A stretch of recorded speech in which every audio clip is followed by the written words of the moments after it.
Hello and welcome to this episode of the Event Manager podcast, where I am delighted to be joined by Will Curran, the Chief Event Einstein of Endless Events.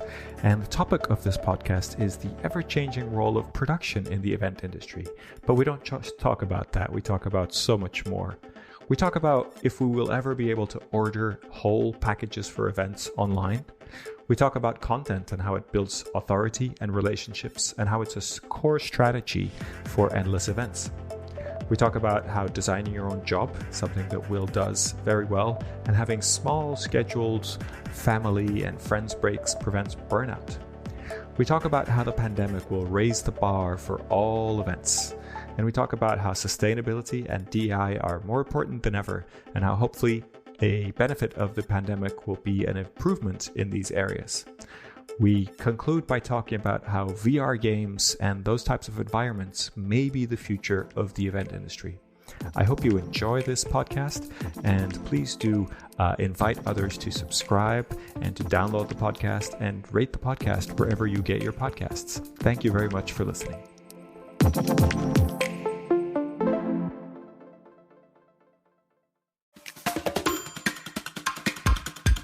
So Will, thank you for joining us today on the podcast. Thank you for joining us today. So I was going to say the Patcast because my middle name's Patrick. There you go. You heard it here first, folks. Thank you for joining us today. It's really nice to have you on the Event Manager podcast. I know you're kind of super experienced when it comes to podcasts and interviewing and things in the industry in general. But if someone doesn't know you, and I know when you do live events, you look out for those zeros. If there's a few zeros out there that don't know you, could you tell us a little bit about who you are and how did you end up here?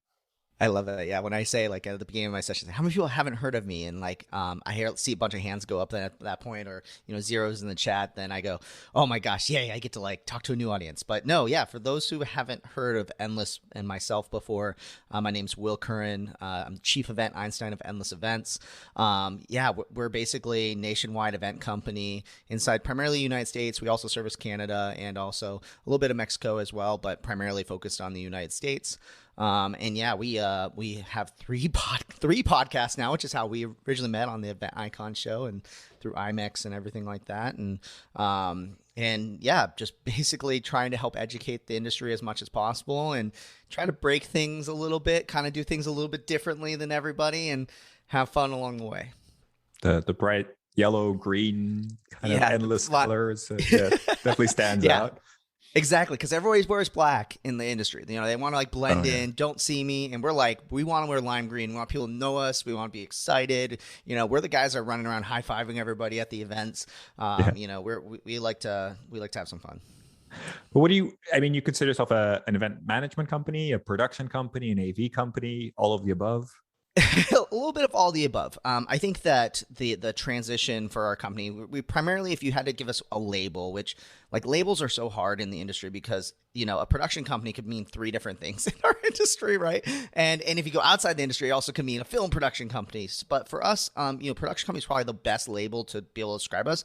But now that, technology has now become the center of every single event, we're finding that we more and more start to bleed into that event management side of things. That people are not just looking for, hey, set up the production, run the show, make sure it runs smoothly, but they're asking about strategy, especially because of all the content that we're putting out, and we're kind of trying to think about the events a little bit differently.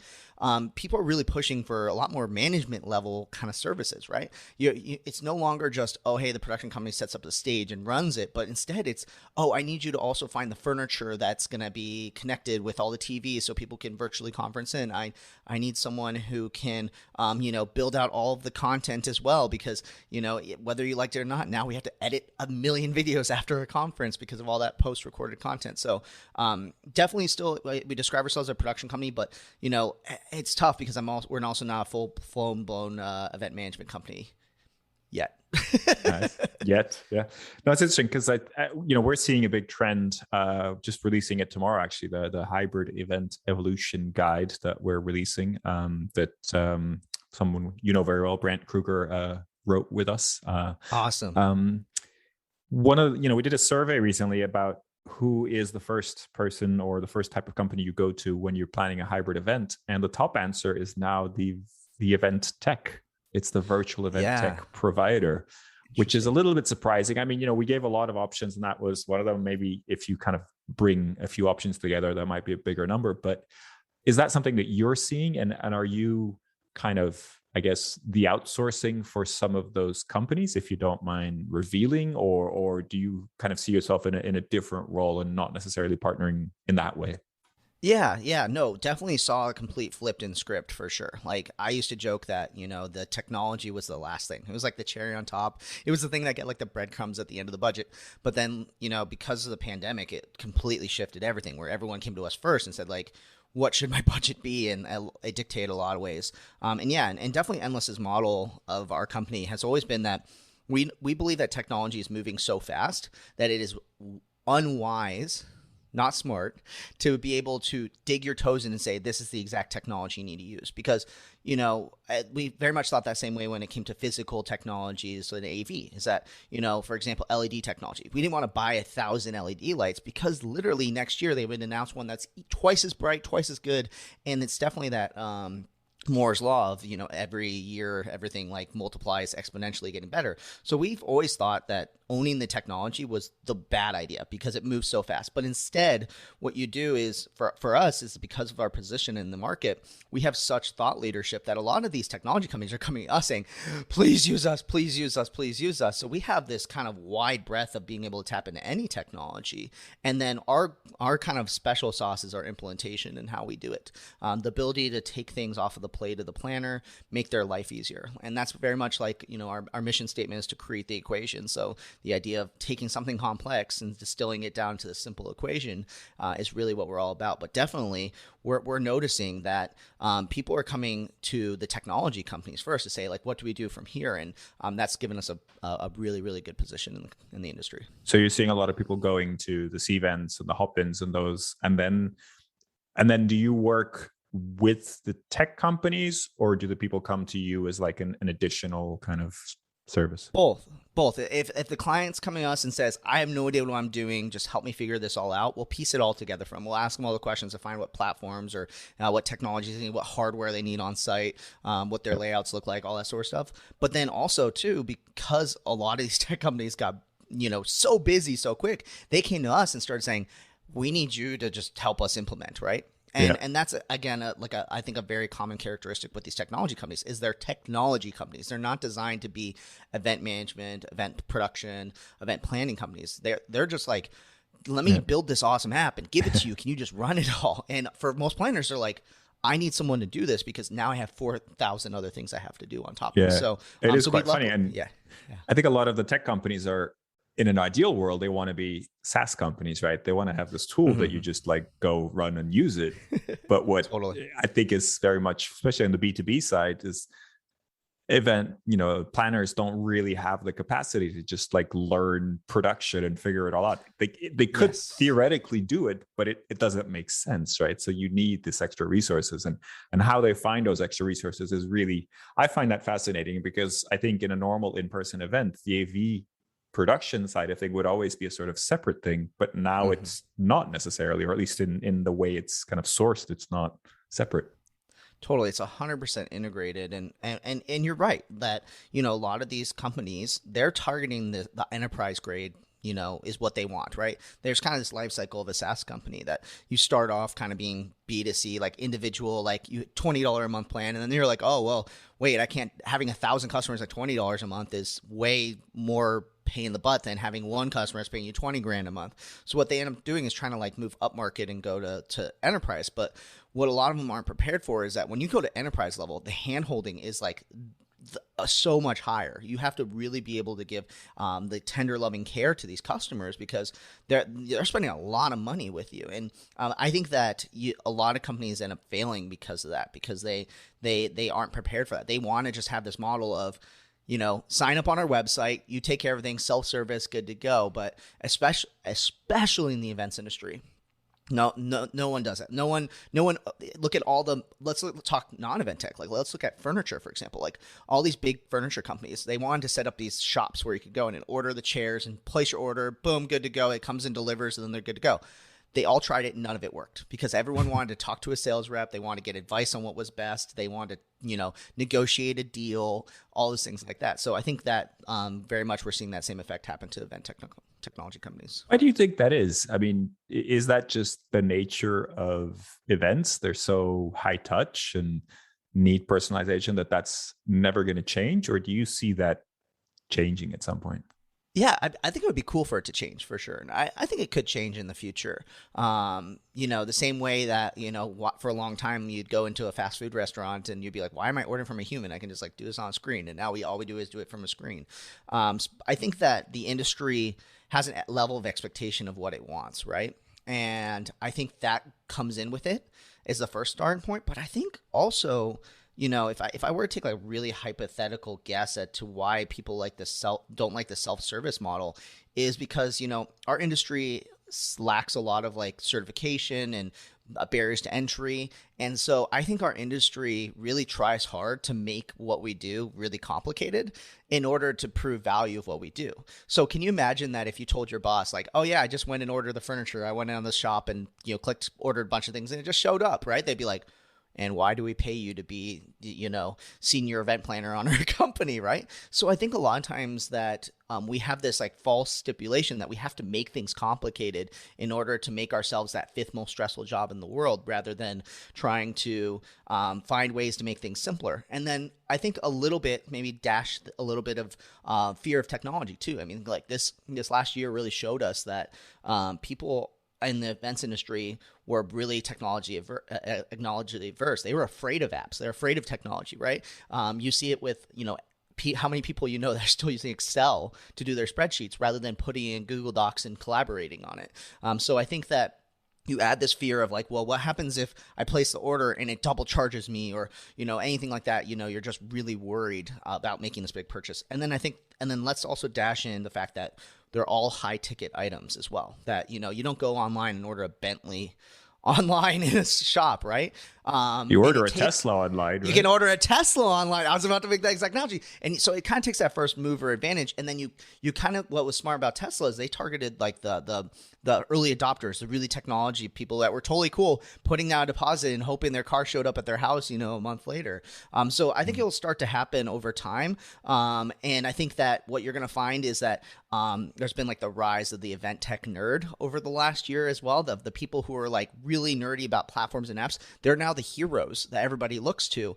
And now they can kind of help pave the way to say this is how it should be. So I think that kind of scatters in a little bit of Will's random thoughts all together at once. Well, I think your last thought is partially the generational thing, right? That idea that the new generation will be used to ordering groceries online, ordering other things online, and it'll sort of make more sense to order something like that online.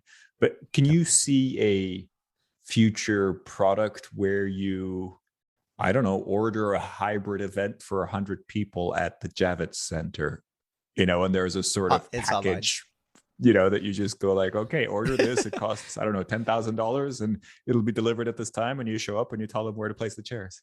Yeah. I don't know. I want it to. I think that in order to get there, though, the information is, so that kind of model I think is really good when the consumer has a lot of knowledge and understanding, right? The reason why Tesla can crush it is that people I watched, when I got my car, I watched 100 videos on it. I, read the manual. I was talking to other users. I drove one. I knew everything about that car before I got it. So I think that the difference with maybe the events industry is that we need to get to the point where, if you're deciding to order everything on Javits and you get the right chairs to show up and the AV shows up and your event app is attached to it and everything like that, you have to understand every single little element of it to be able to do that. Now, the question becomes, though, is an event too complex where you really need multiple planners in different areas, right? We have our catering person, we have our AV person, we have our, this sort of thing. Is there too many stakeholders in that planning conversation that's going to make it too hard to have a one simple checkout process?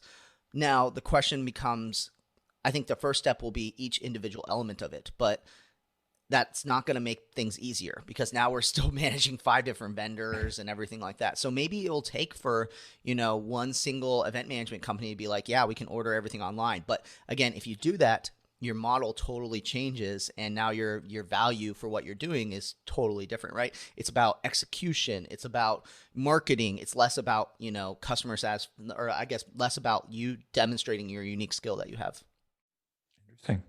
Okay, well, maybe that's something that Endless can get into. It sounds like Yeah, you're always trying different things. I like to break things for sure. For sure. You do a lot of content. You put out a lot of content. I don't think I know of any other production companies, whatever that means, because I do agree that production is this term that is used for so many things. Whenever anybody talks about that, they do production, I'm like, what does that actually mean for you? Yes, right? That could mean so many things. But you do, a lot of content. You put out a lot of great stuff. You do Whiteboard Wednesdays, or you did, which I always thought were great. The way of kind of explaining and bringing things down to simple ways of understanding things. You do 3 podcasts. You mentioned. Why do you do all this? And how do you does it work, or how do you kind of show people that works and that helps you kind of get ahead? Yeah. So for the content kind of thing for me, when we decided to do it like years ago, I mean, we started writing blog posts 10 something years ago or so. It was very much a leap of faith in a lot of ways. When I first started, it was because I thought to myself, I was reading the book Epic Content Marketing, and it talked about how you need to build out a media company inside your company, and how buyers nowadays research everything, and how very much the power of the salesperson has switched, and that it used to be that the salesperson kept all the information, but now it's people are going to Google and research everything ahead of time. Again, the industry is getting more and more towards this point. And I basically thought to myself, well, let me think about all the last big purchases I ever made. Right? A car, or deciding to move into a new apartment, or buy a new computer. And I realized I Googled everything. I looked up everything I could on it, and that I ended up buying from people who helped educate. Most recently, I got into car detailing, which is a complete departure from the events industry. I've just learned trying to teach myself how to wash a car properly without scratching it and things like that. And this brand, Adams, is a very famous soap and wax and polish manufacturer. And what I realized is that I ended up buying their products because they had so many YouTube videos showing them how to use the products, educating you on how to properly wash a car and everything like that. And this is a more recent example, but I think that we end up buying based on this content in the future, right? Rather than the person who sells you the best or has even the best price or whatever it may be. So I very much mirrored my buying experience at first. And to kind of answer the question of does it work, it definitely changed over time. When I first started, we were just publishing blog posts about really cool lighting and video setups, and we were just like, this is really cool. I love how they use the lasers. Or we were talking about the Olympics and how back then, that was 10 years ago, they were using the LED badge or wristbands that would all light up and do pixels across the place. And I was like, wow, that's really cool.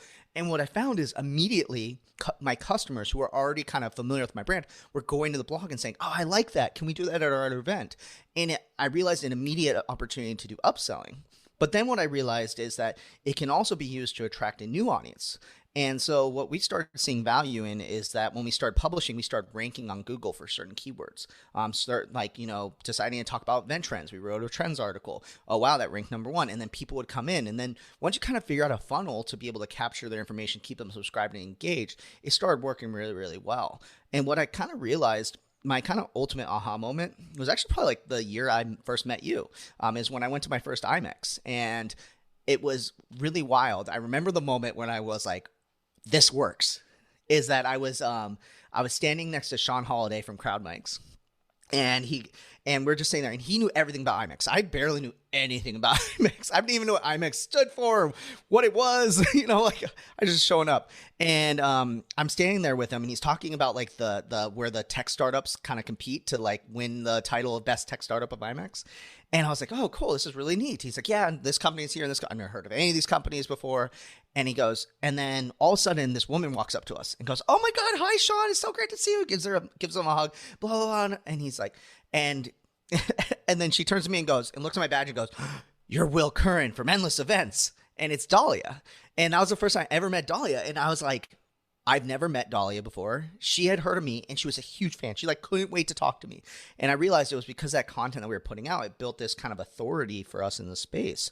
And so where it worked really well for us is it built those relationships without us really even having to do them. Like I built a relationship with Dahlia without having ever met Dahlia and without having to really do any work other than creating that content. So yeah, it worked really, really well for us. And, ultimately it's how we get all of our business now. We're 100% inbound. We follow like the HubSpot inbound methodology. And obviously now we have 3 podcasts. I think at that time we were barely starting Event Icons up at the time. And, it definitely just grew and grew and grew. And then now it's all about like, hey, constantly just trying to find the questions that people are asking and giving them the answers. And I think that's one reason why like we very much transitioned away from being just, trying to call ourselves an AV or production company is that, for a long time we realized like we have this ability to keep changing the market because when we first started writing content, people weren't even sure if they could use the AV, like the AV company outside of the hotel. They were like, I can use another AV company. I thought my contract said I had to use them. And so we started writing this content about like how to get around restrictions and things like that. And then now it's like, feels like everybody knows they can use a different AV company. So I think one big reason why we're always constantly making content too, is we want to stir things up a little bit, kind of talk about what no one else is talking about. Just try to be as helpful as possible, and add as much value into the industry as possible. So why 3 podcasts? And also I wanted to ask, how many people do you have working on content now? I think we're at 10 total people in content, I think now. And that's just internal, your own endless content to put on the website, to blog, to do all that kind of stuff? Yeah. Video editors, writers, lifecycle marketers who write the emails that get sent out to you to guide you through like the journey of content. And that's 10 full-time? Yeah.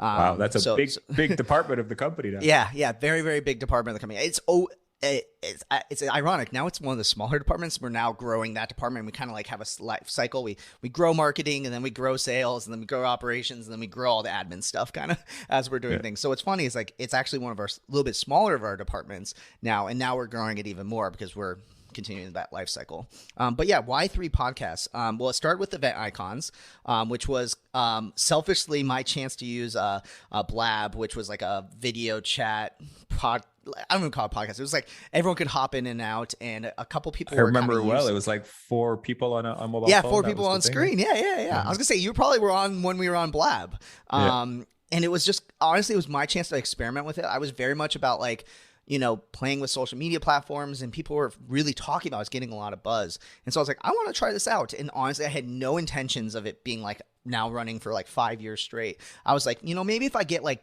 a dozen episodes out of this would be cool. But I just decided to do like very low effort. Everyone hops on. I didn't edit it at all. Like I literally just uploaded it then to the podcast software. And the podcast was kind of like the secondary nature of it. But it was kind of also like what I realized is after 2 or 3 episodes is it was also a very selfish way, an easy way to get to talk to people that I wanted to talk to, because I could just be like, hey, you want to come on the podcast? And no one's like, no, I don't, I'm above that. They're like, oh, a podcast? I haven't been on a podcast. Or, yeah, I love free exposure, And so it was really a great opportunity just to meet people. So that was like how I ended up building this network and like how we ended up meeting and building a relationship. And I think that it was really, really cool to be able to do that. And then, one thing I learned from it though is that we decided to do video, and we did it every week live on Wednesdays at a specific time. And it was just like, I'd be like traveling through Europe. I think you remember this. I was going through Europe and like recording it from like the bedroom in a corner at like 2 a.m. in a hostel in Europe while I'm traveling and stuff. So it was just absolutely crazy. And then so we did that for like 2 years or so. And then Brent Kruger, who you mentioned earlier, and I were, he was one of our hosts on Event Icons, and was like, we should do a show just about event tech, because we were so nerdy. We just wanted to talk about technology and stuff. And it was something that like him and I, whenever we were at conferences or speaking together, we would just like sit for hours and just talk about what we saw at CES, what news came out from Samsung and things like that, or this event app was doing this, or, oh, look at this technology and how it could be implemented in the events industry. And we're like, we should just like record these these conversations. And I think too, all the event tech companies were trying to get on event icons a lot. We're like, we need a kind of like a separate conversation for event technology. So we decided to make that one. It was kind of Brant and I's chance to like nerd out on technology stuff. So that one's been running now for like 2 years or so, and it's audio only. I learned my lesson on that one. And just get really, really nerdy with it. And I think the thing I learned is that, when you start with like one piece of content, you kind of want to start to make those tracks, right? It's like kind of when you build out a conference, you decide to do like different tracks for different disciplines. Event icons was really great for a lot of like kind of beginner target personas, because we talk about like how to plan events, tips and tricks. And that's what really that beginner buyer persona is looking for. But then we realized that there's these hardcore nerds who love our brand, but we're just like, I want to go deeper on technology. So that's where we created an event tech podcast. That's a bit like having different Twitter accounts for different uses, right? It's like if you want to, like if you're into fantasy football, for example, you probably don't want to do that from your same Twitter account that you're doing like your event stuff, right? Because then it's like, look, like nobody's going to want, they're not the same audiences. Right? People are going to get confused on it. Exactly. And then more recently, we created the EventBrew podcast, which was ironically, we talked about like trying to break out the mold of what you traditionally are doing, was kind of my opportunity that I was sitting here going, I'm getting pigeonholed as the event tech guy now because we have an event tech podcast. We obviously have a technology and production company. I was like, I want people to know that I can talk about strategy, that I can talk about general trends and things like that. So I was just kind of looking for something a little bit more unique. And I knew that I wanted to do audio only again. And I forget how the concept kind of came to be. I want to say maybe I was having a conversation with Nick Borelli, and I think I knew I wanted Nick in as a host because it was like him and I could just talk about anything. That was really like the cues that I would want someone as a host. It's like they're just easy to have conversations about, and we could come up with the topics like left and right. And we came up with this idea of like the view for the events industry, that like all the other podcasts were primarily talking about like tips and tricks and news and things like that. And what we wanted to do was like, let's like really share our opinions, because no one's afraid. Everyone's kind of afraid in the business world to share their opinions. So we're like, let's create a controversial podcast. We called it Event Brew.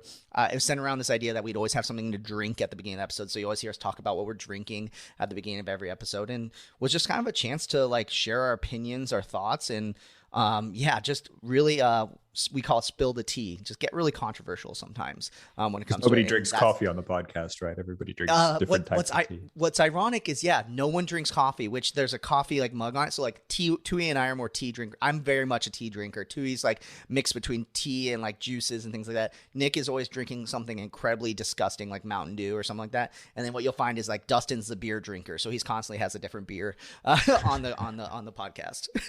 But I like the idea, podcast that you can drink a beer at. Exactly. And so like the idea was like clearly different themes. And, to be honest, we probably would have way more podcasts if I had unlimited resources, but I just don't. So I have like limited editing time. I have limited space because we write a blog post for every single podcast that comes out. So, but the idea is that, creating different audiences and different moments for people to engage with our brand, because, they might not like event tech. They might not like event icons, but they might like Event Brew, or they might not like Event Brew, but they like event tech. And what we find is that we have sometimes crossover, but then sometimes very different audiences across the board. I'm glad you brought that up, because I wanted to just wrap this up with a question around kind of burnout. And you do so much. Have you ever reached the limit? and you're afraid of spreading yourself too thin? That's honestly such a great question, Miguel.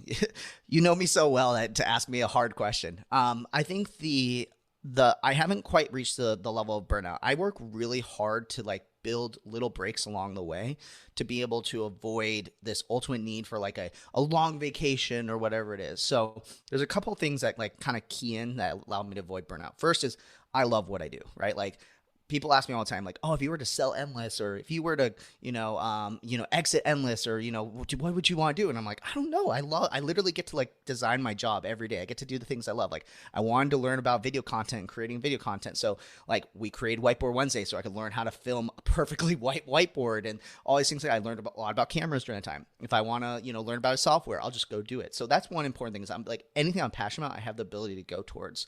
The second piece of it is that I've always designed, and it ended up getting kind of translated into the book, The Power of Full Engagement, which I discovered after I started calling it this, but I call it rhythm.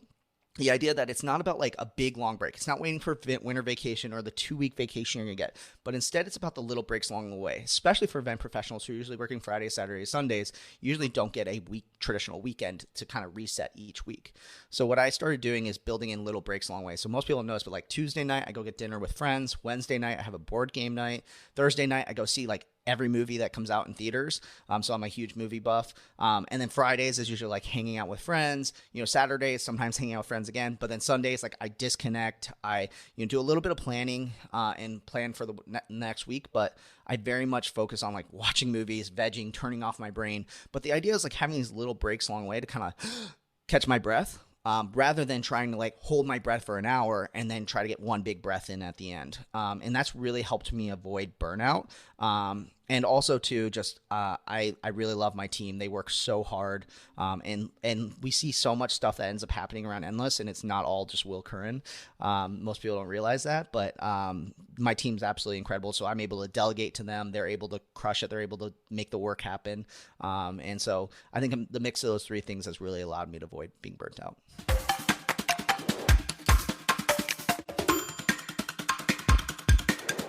So, I wanted to cover the future of the event industry. I think your current title on LinkedIn is the guy who talks about the future of the event industry. So, where do you see us going? I guess, I don't want to ask the crystal ball question of when the pandemic will end, because I don't think any of us really know. But sure. If you imagine a world kind of post-pandemic, when we're not as worried about restrictions, when things are open, when we can meet in person, where do you see what's going to be different when that happens, I guess, is my question. Yeah. So I think one of the first things that we're going to start with is like, let's start with the obvious one that most people answer, is that like technology is going to be a huge integrated part of all of this, right? There's a reason why we say hybrid is the future, hybrid is now, all that sort of stuff, is that people are craving the ability to tune into events virtually and engage with them. So that's pretty obvious, right? And then you pair that kind of with this larger trend that is now happening, and as Mark Zuckerberg is now calling it, the metaverse, and this idea that eventually people are going to kind of join this new level of internet where people are joining via VR or AR or whatever it is, and it's this larger interconnected universe of things. So I think that pair that with that trend, everything's moving more and more digital as we go along. But I think if I had to pick one like big thing that's going to affect the future of the events industry, is that, people really are craving a really good experience. And I think the pandemic gave an opportunity for the less successful, I'll even air quotes, events to be able to happen. And because they aren't happening now, because they might have been like, look, we can't go virtual, it wasn't successful, the content wasn't good, whatever it is, I think what you're going to see is kind of the, lack of a better term, the trimming of the fat of the bad events and the events that are coming. And now the bar is going to be raised when it comes to it. Right? Especially because people have the opportunity to turn in virtually. People are going to sometimes decide to not go to the in-person experiences that were blah, but instead they're going to attend and put their money and invest their money to attend to the events that have the wow experiences. So what I think you're going to see is that this collective raising of the bar, the events industry, is going to make it so events, like, you got to be on your A game. Otherwise people are going to say, I'm not going to attend. Or, you know what, I'll pay less money, or I just want to attend virtually, whatever it may be. So I think that's really what's going to happen over the short term of the events industry because of the pandemic, is this raising of the bar. And then if I had to pick another thing too, is that I think that we're also going to see this kind of collective misstep that has been felt because of the pandemic. We were making a lot of, I think, inroads in terms of things like sustainability, DEI, a bunch of these larger trends that were not related to technology and things like that. And I think that if we don't do it properly, we can almost like this last year have no further progress of what's been happening. However, I do think it's really exciting because digital events and virtual events has created new opportunities to help advance those agendas. So for example, let's talk about sustainability. If you're on less planes, if you're traveling less, right, you're printing out things less. Like how many people got rid of their printer in the last year, right? I hope everyone, because printers are bad. But I think that that's going to allow us to be more sustainable moving forward. But then let's talk about DEI, right? Like I was planning an event in, I think it was like October of last year. I only plan like one event for fun a year, just kind of keep my pulse on things. And an attendee came up, and for years and years, this event's been going on, and it's usually in like a remote location, like in the jungle or no electricity and things like that. And this attendee says, "Hey, I really want to say thank you for putting on this event, Twitch. If anyone's seen the movie Groove, this is like why I do events, is the nod. So this was very much a nod moment. It goes, thank you so much for putting on this event. I literally would never been able to attend this event. I'm like, why? He's like, because I'm in a wheelchair." And we never thought about the fact that we have an attendee who's wanted to attend the event, that because we do it in a jungle or we do it in a remote island, they can't physically get there. But because of that, they were able to attend their first ever event. And I think that hybrid events create this opportunity where we can be truly inclusive no matter what. And I think that there's a huge ability for that to continue moving forward. We just have to be able to consciously keep doing it moving forward. I'm definitely no expert in DEI. I'm definitely no expert at 100% sustainability, but I know the writing on the walls that these things need to happen, and we need to keep our focus on them. So I think that if we don't, though, it's going to be like, this was the year that never happened, or the 2 years that never happened, however long it ends up lasting. And I think we need to make sure that that progress continues to move forward, because it's necessary for the events industry. And I mean, I think humanity in general. That's really interesting. So just to capture your first point, do you feel that events in a post-pandemic world, the physical events will either be really big, like a CES, and sort of everybody kind of wants to go there and will now maybe make an extra effort to be there because they want to feel that. And then the ones in between, or then you'll have the small ones, which are maybe more regional, where people will, want to connect with their local community. But there's not a lot of space for things in between where, if you're not quite a CES and you're in that same realm, it's like, nah, I'm going to go to the CES instead and go to my local kind of community hangout. Is that kind of where you're seeing things going? That's a great question. I definitely think that there's a larger trend that, the middle kind of always ends up going away no matter what, right? We see this across not just the events industry, but we see this across companies, right? Like, bigger companies get bigger, smaller companies get started, and it's kind of this no man's land in between. You talk about like economics, there's usually no middle when it comes to things. So I think it's important to think about it when it comes to this, is that I could see it being a trend that these larger events say, look, we need to create these more regional, tighter knit, brand aligned events. Let's acquire the smaller event, keep it small, but rebrand it, right? It's almost kind of like the concept of PAX. Yeah, PAX East, PAX West, and things like that. They could easily do a PAX like global and have everybody go to it, but then you can kind of take these regional events for people that maybe don't want to go to the global one, that want maybe a more intimate experience. I think that could be really, really helpful for people. I also think that people really are craving that community element, right? That's a huge trend in the industry right now, is how do we create community, how to create year-long engagement. But I think the thing is that when it comes to it, is that you can't create it's really not that you can't. It's really hard to create community unless you have that smaller bits along the way to keep you engaged. So, that's why you see so many of these associations, they have a big global conference or a national conference, and then they have their local chapters.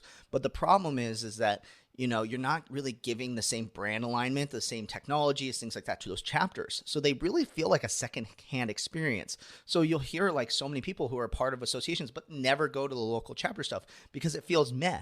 Well, instead of maybe having a chapter in every single state and doing meh events, instead maybe like, hey, let's do a Southwest conference and take the budgets of those 4 chapters put together and make it so they can, have a pretty decent conference with some pretty decent speakers, and allow them to get exposure to people beyond their normal circles too. Because as much as I love, the cool kids club where everybody and you're seeing the same people, it's also, I think, really important to be exposed to new people and new ideas, and rather than just be stuck in this only seeing the same people over and over again, right? You're the average of the 5 people closest to you. If you literally are only seeing the same 5 people over and over again, you're never going to grow and change. So there is hope for small or regional events, but as long as they're smart about it, is kind of what I'm hearing you saying. For sure. Yeah. And I think that what's definitely changed over the last year is that education, right? So many of these smaller events, they focus so much on education. It's really hard to get really good education on a lower budget, right? And also, let's pair that with the fact that now people know how to get education without going in person, right? They're craving more things like hands-on practicums. Being able to experiment things, get their hands on. But if you're just literally having someone go up and talk, I'm gonna go and say, cool, I'll look this person up on YouTube and watch it at 2x speed later, or I'll watch it from my couch with my cats. People will decide that that's not the way they want to engage anymore. So you have to definitely be smart about it, like you were saying. Good. So in this idea of future of the event industry, I think a big part of it is future of event tech, and since we're both so focused on event tech, tell me, do you have any sort of piece of event tech that got you excited in the last, I don't know, month or 2 months or last while? What's the last kind of new event tech that you saw that you were like, wow, this is cool. I can't wait to get my hands on this. Yeah, it's definitely, it's hard to wow me anymore because like I focus so much on outside of the industry, and then like I'm excited when it eventually does come to the events industry. But so let me try to think of something that's like really, really incredible. I think a lot of times like in the events industry too, like it's always technology wise, it's second nature, right? Like we jokingly talk about how like we on the Event Tech podcast, Brent and I review like CES and all the tech coming out, and we're like, and that will come to the events industry in 10 years coming on in. But I definitely think everyone's gonna be kind of looking for that like immediate like event app or whatever it is. I don't usually have that because also that's not the area I completely focus in. That's why I have an implementation team. But for me, I'm really excited for some stuff that's kind of happening outside of it. So two things kind of pop into mind that made me go like, oh cool, this is really neat. So and I'll give a less recent example and then a more recent example. So less recent example that got me really excited is the area that everyone loves to talk about, but is hopefully eventually going to come to the industry is the VR stuff. I remember that I have like a full set VR set up in my house where I can like walk around and do what's called room scale VR. The Quest can do that now, which is really cool. But I played my first game where I played like a first person shooter where I had to like pick up the gun and like pull the actual stock to like do it. It felt like a realistic experience and felt like I was like on the battlefield, fighting. And I think that level of immersion is going to be really, really helpful for virtual events moving forward, that meta universe that's going to end up coming. So that was really exciting for me and got really, really stoked by. But let me give another example that I first noted was cool a while ago, but then I got to experience it firsthand. Mainly because I recently got into this game, is at Fortnite and their concerts that they do. And it's something that like, at first I was like, oh yeah, cool. It's a concert inside of a video game. Who cares? And then I experienced it firsthand and saw like this world that they created. And so for those who have never played Fortnite before, like you buy all these skins, you like literally get to customize your character so much. It's like mind blowing. And this is coming from somebody who plays like Warzone and all these other games that are very similar. But this one's like to the nth degree. But what's also really cool is they emphasize on things that they know are going to help make those concert experiences better. So for example, you can buy these like dancing emotes with like glow sticks. And there's 3 different ones where he dances with glow sticks differently. There's ones where he he's busting out a DJ setup and he's DJing. And I think it really adds that experience that they know that they not only are this like battle royale, kind of like who's the last man surviving, but also as well that they're a concert platform too. Most recently, Ariana Grande had a concert. And it's just really cool to be able to see. And you think to yourself, okay, cool. They're just going to like put her on a stage virtually and good to go. If you get a chance, watch the Travis Scott concert that recently happened. And the visuals that end up happening, like I was watching a recording of it and I went, oh my gosh, this is so incredible. They're transforming you into different worlds. They custom created all this content. They put a lot of effort into it. And it also put it that you were a part of it. So one of the coolest parts is that they made it where the characters are like floating up and floating down right to the beat of the music. So you really feel like you're part of there. I did a couple during the pandemic. We're looking for unique ways to watch musical artists. One of my favorite artists, Matt Zoe, did a Minecraft concert where he built out an entire world in Minecraft. I've never played Minecraft, which is, don't ever tell Minecraft, my client, that. But I decided to play it to do the concert. And it was so cool because you would think that a 2D blocky experience would not be a fun way to enjoy a concert. But the way they customized the world and they added lasers to come out of things and things like that was all using off-the-shelf stuff. They just kind of hacked it and did it in a weird way. And I think that that's a really, really good lesson for planners to be able to look at. Is A, the visual and the feel of the event is really important. But B, if you want to be able to do something unique and create a wow experience, it's not going to be an off-the-shelf thing.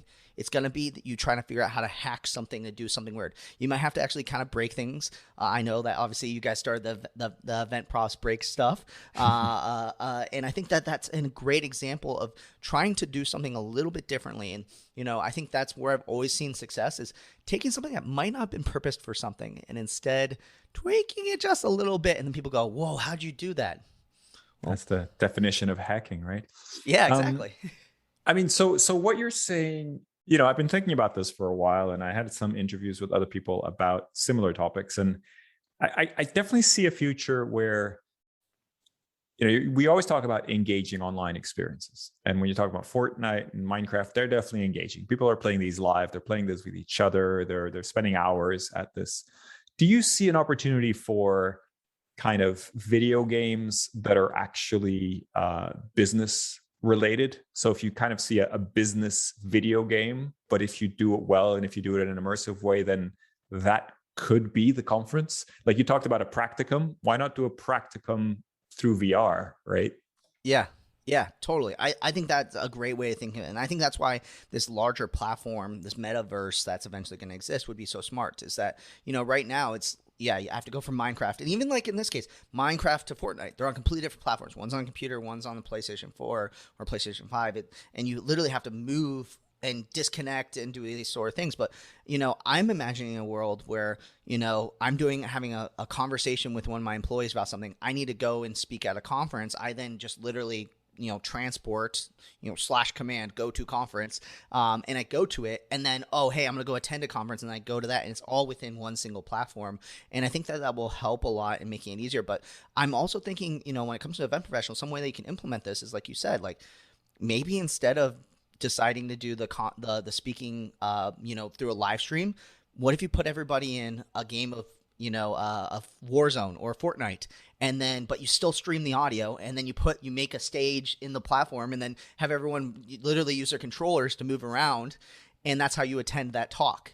It breaks people, I think, out of their normal experience. The same reason why we go for walks, the same reason why conferences tend to happen in really lavish remote locations is that when you change your environment, it also creates that creativity, it creates that mind-breaking moment that kind of comes in. And I think it's one reason why C2 was so successful is that they did weird stuff like you sit on balls or, the swings. They had the swings that you would do a meeting from. I think that sort of stuff really helps you break the way you're thinking. And I think that can be applied immediately. It's not going to be pretty, right? You can't make a link where they click on it, they immediately get brought into Fortnite. You might have to say something like, okay, go here, add this person, they'll invite you. And there might be a little bit of clunkiness to it, but that clunkiness will get better over time. But I think you'd be surprised how many people are willing to do clunky in order to get a different experience.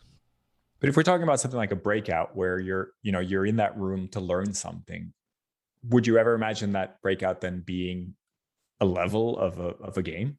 Yeah.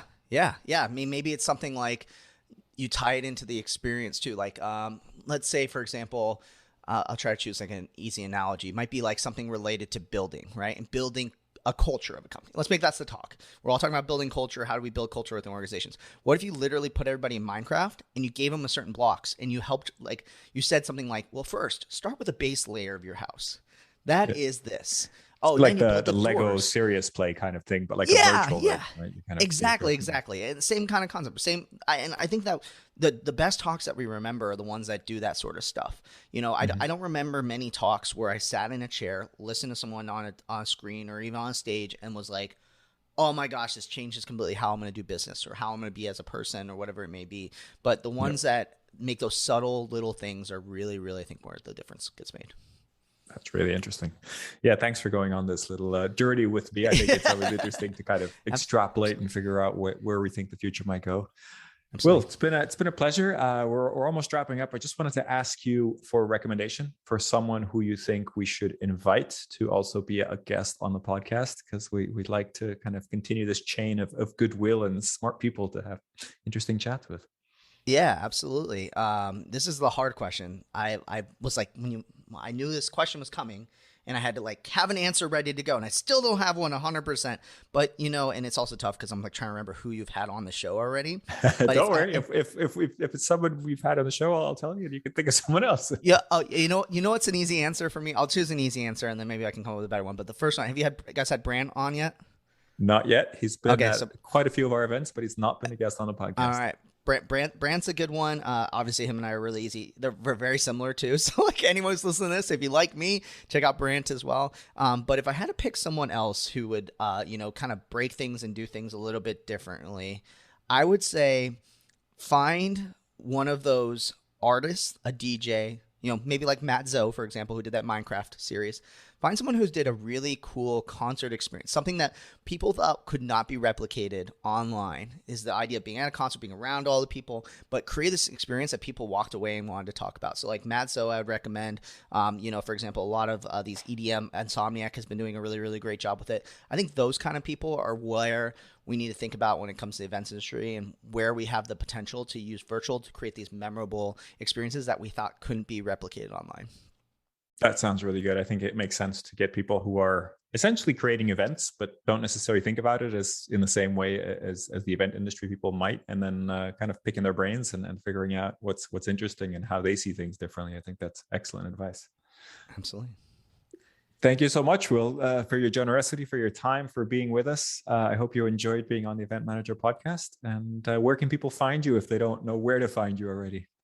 It's been such a pleasure, Miguel. Always fun getting to talk to you. If anyone wants to find me, helloendless.com is our site. That's where the blog post is. Got tons of resources and awesome that stuff. Like all the podcasts are over there if you want to check them out. If this piqued your interest in any sort of way, or you want to check out one of our shows. And then if you ever want to find more information about me, willcurran.com has links to all my social media and everything like that. But usually if you find Endless, you can find me pretty quick. I'm usually pretty attached to the brand, so you can find me pretty quick. But yeah, check out helloendless.com and reach out if you ever need anything. I'm also on LinkedIn. It's probably where I'm most common. And I try to answer every single LinkedIn message. I'm still getting backlogged of messages through, so don't hesitate to reach out. But I'm also on Twitter, Instagram, all those fun stuff.